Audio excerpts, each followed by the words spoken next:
Hello boys and girls, today I will be dealing with the UV-Vis spectroscopy. So the principle behind the UV-Vis spectroscopy is that when high energy electromagnetic radiations are passed through an organic compound, then the atom or molecule within that compound absorbs that radiation and brings about certain electronic transitions.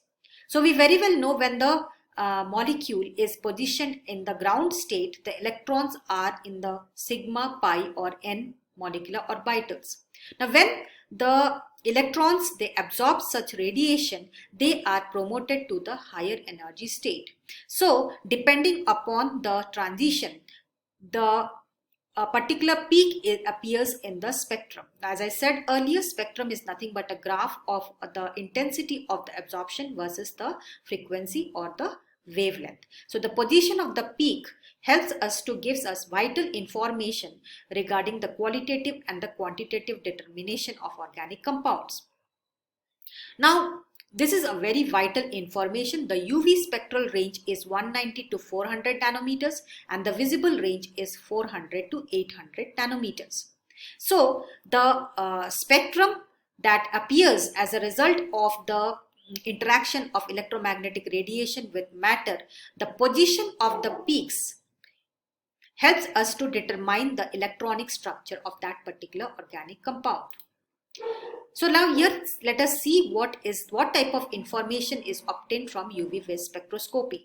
So first of all, we get qualitative picture of the structural determination of the organic compound. So that means we are able to know the optical electronic properties of the materials if we study the spectrum. Now the third type is the quantitative measurement. That means we are able to estimate the concentration of any organic compound and hence such studies will help us in the kinetic studies. So let us see what are the possible types of electronic transitions. So depending upon where the electron is positioned, if the electron is positioned in the sigma and depending on how much energy has been absorbed by that particular electron, we get these type of transitions. So the transitions are like sigma to sigma star, the pi to pi star, the n to sigma star, the n to pi star, the sigma to pi star and the pi to sigma star. So this is the highest energy difference, and let us here see the energy level diagram of the possible electronic transitions. So here in this diagram we see that there are various molecular orbitals. This is the sigma, this is the pi, this is the n. All these are the bonding molecular orbitals, and the pi star and the sigma star and the anti-bonding molecular orbitals. Now let us come to see the transition. So you can see that sigma to sigma star is the highest energy difference. Then is the sigma to pi star, the pi to sigma star, the n to sigma star, and here there is the pi to pi star, and the least is the n to pi star. Now these four transitions, that is sigma to sigma star, sigma to pi star, pi to sigma star and the n to sigma star, all these transitions will give a peak in the at a wavelength of less than 190 nanometers. So that means all these peaks, the peaks that are resulting from these transitions, they will never appear in the UV-Vis spectrum. That means the UV-Vis spectrophotometer will not be able to detect such type of peaks. Why? Because the UV range is, we know that it is from 190 to 400 nanometers and the visible range is from 400 to 800 nanometers, and such type of peaks are appearing at a wavelength of less than 190. So that means the UV-Vis spectrophotometer will not be able to detect such type of peaks. So now let us come to the pi to pi star and the n to pi star. Now these two transitions will give a peak in the UV visible region. So that means the peaks that will give vital information about the organic compound is only related to the pi to pi star and the n to pi star. So this is the electronic spectrum, and here we see that it is less than 190 nanometers corresponding to the far UV region. It is from 190 to 400 corresponding to the near UV region, and from 400 to 800 corresponding to the visible region. Now here you can see that in the far UV region, there is the sigma to sigma star transition, and to some extent the boundary between the far UV and the near UV is the N to sigma star and the pi to pi star. And the N to pi star is lying within the UV region, and the N to pi star here again is in the visible region. Now let us discuss in more details about the transition, about the corresponding peaks, and what type of organic compounds can give such type of transitions. So the first is the sigma to sigma star. We know that the energy difference is the highest here, and here you can see that the peak corresponding to this particular transition is positioned at 125 nanometers. So that means this peak will not be lying in the UV region. So the organic compound responsible for such type of transition is the alkanes. So that means the UV-Vis spectrophotometer will not be able to give any vital information regarding the alkanes. Now let us come to the second one, that is the pi to pi star.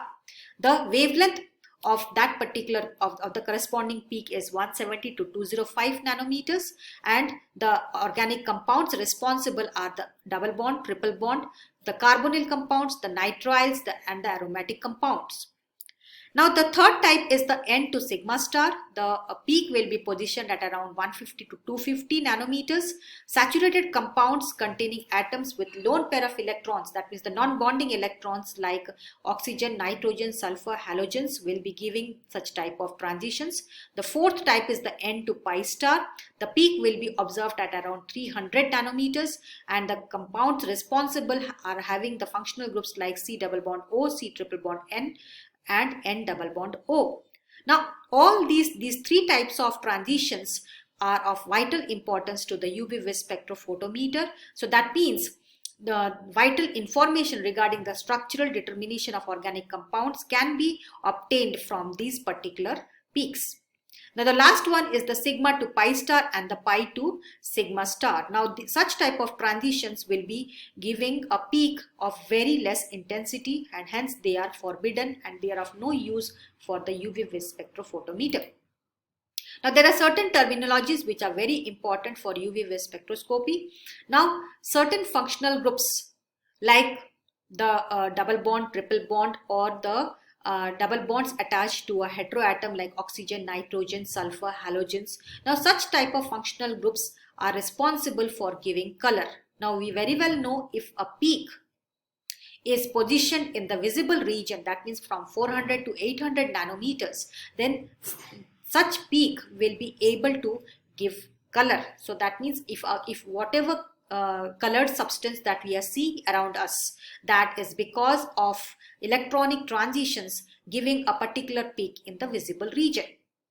So chromophores are nothing but a part of the organic compound which contains functional groups that are capable of giving color. So the transitions that are responsible for such type of phenomena is the N to pi star and the pi to pi star. The pi to pi star transition is because of the presence of double bond and triple bond, and the N to pi star is because of the presence of the double bond attached to a heteroatom. Now let us come to auxochromes. They are also functional groups, that means a part of the organic compound, but they are itself not responsible for giving color, like OH, OR, NH2, benzene, phenol, aniline. So if such type of functional groups are present, then they itself are not responsible for giving color.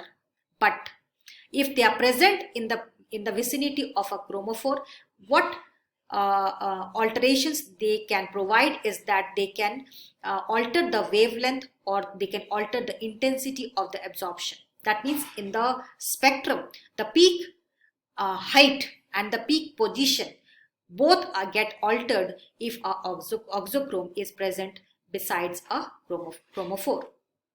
Now let us see what type of shifts these auxochromes bring about. So as I said, the oxochromes, they cause a shift in the absorption, that means the intensity of the absorption, or they also cause a shift in the wavelength, that means the position of the peak. So first type of shift is the bathochromic shift or the red shift, the hypsochromic shift or the blue shift, the hyperchromic effect, and the hypochromic effect. Now let us come to this diagram. Here you see that this is a spectrum. The spectrum is nothing but the intensity of the absorption. That means the height of the peak is nothing but the intensity of the absorption, and the position of the peak, that means this is the wavelength, and the peak of the height, the extreme point of the peak, that corresponds to the lambda max. So if an organic compound is containing a oxochrome, and because of the presence of the oxochrome, this peak gets shifted to the right, then we can call that the phenomenon is called as the bathochromic shift or the red shift. Now if due to the presence of an oxochrome, the peak gets shifted to the lower wavelengths, that means to the left, then such phenomena is called as the hypsochromic shift or the blue shift.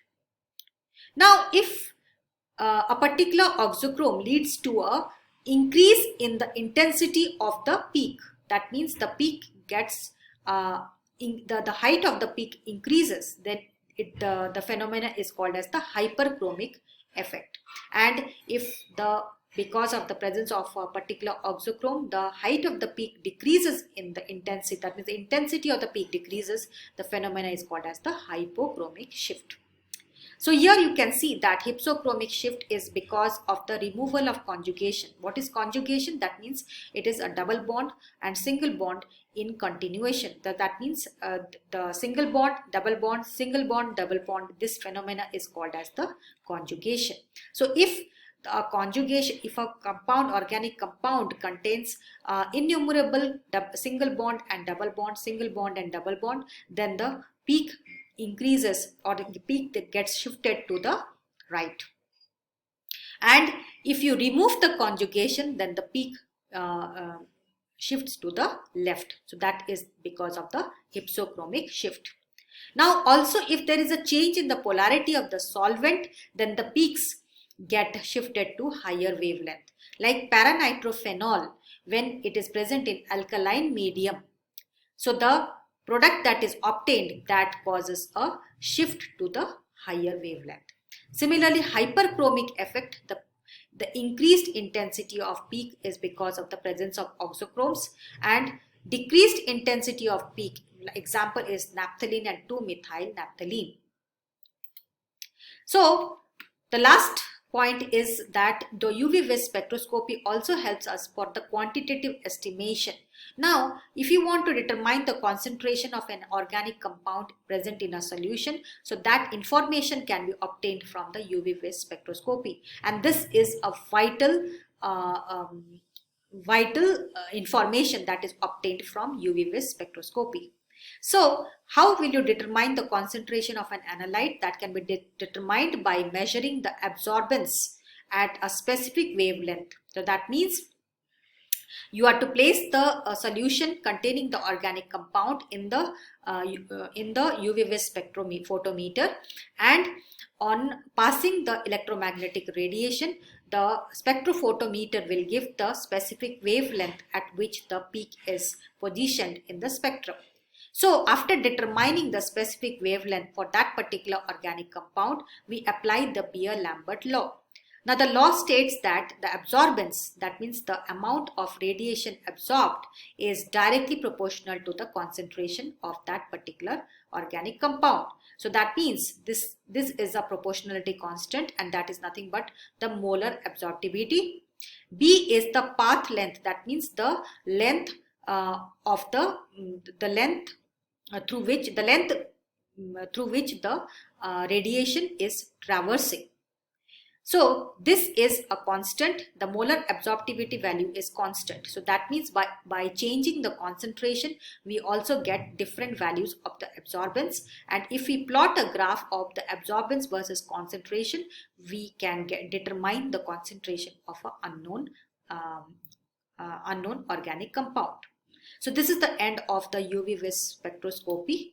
Hope you liked it.